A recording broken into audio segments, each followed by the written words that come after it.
Hello everyone, I'm George from Ireland. So here I am in Lathbury Road, Oxford, United Kingdom, and behind me you can see the blue plaque there marking the house where Nirad C Chaudhuri spent the last 17 years of his life.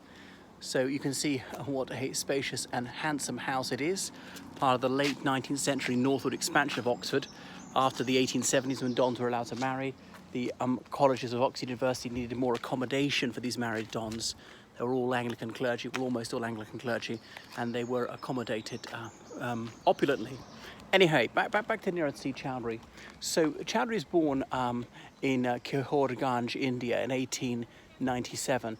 It was then British India. It's now Bangladesh, where he was born. He's born into a fairly high caste Hindu family, and his parents were rather Western-minded, were highly educated. Remember that literacy was very low in the subcontinent at the time. So he grew up practicing his faith. He studied in Calcutta. I think it was at Presidency College, and he made his life as a journalist. So he was fascinated by ideas, political and philosophical ones. He remained a zealous Hindu all his life. He travelled extensively in India, but he was also fascinated by English literature, particularly from the United Kingdom. So this was where his imagination was based, though he hadn't visited this country at the age of 57. Or no, what was it later? Yeah, to the 57, but he didn't actually move till the early 1970s. So he was working for All India Radio just after Indian independence when he published Autobiography of an Unknown Indian. And there's the epigraph in the beginning saying, "To the memory of the British Empire in India, which conferred upon our subjecthood but withheld citizenship," and so on. They're going to say that all that is good and living within us was made, quickened and created by this same British rule.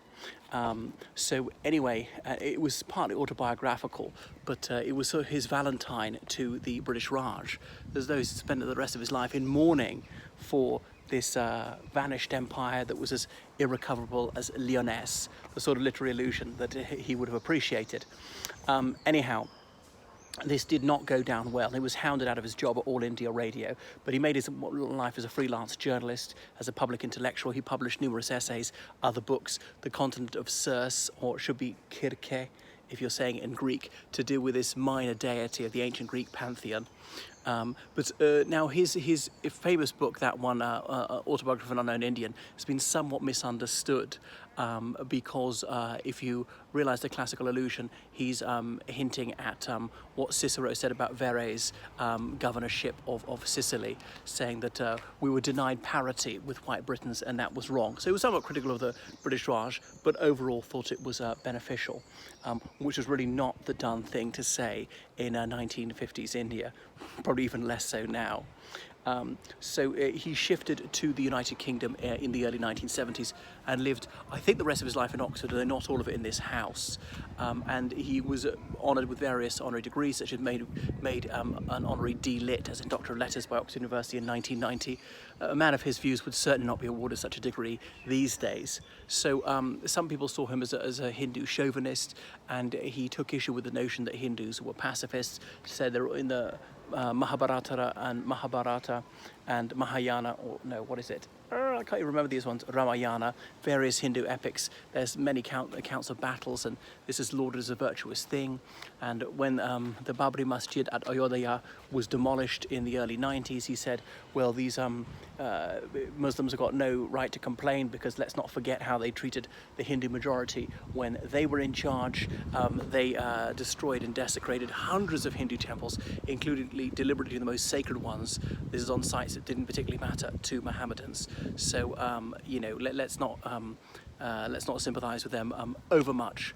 But that was it. He lived here. He was going around by bus independently till shortly before his death. I remember he died that summer of 1999, was actually in India at the time.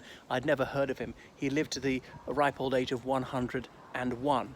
So they don't make them like that anymore. A fascinating figure who had a different take on India's past, a deeply unfashionable view. Some saw him as a contrarian and an attention seeker. So I'm not sure if he's cremated in a traditional Hindu style or whether he was laid to rest somewhere here in Oxford, United Kingdom. All right, that's enough from me, so toodaloo.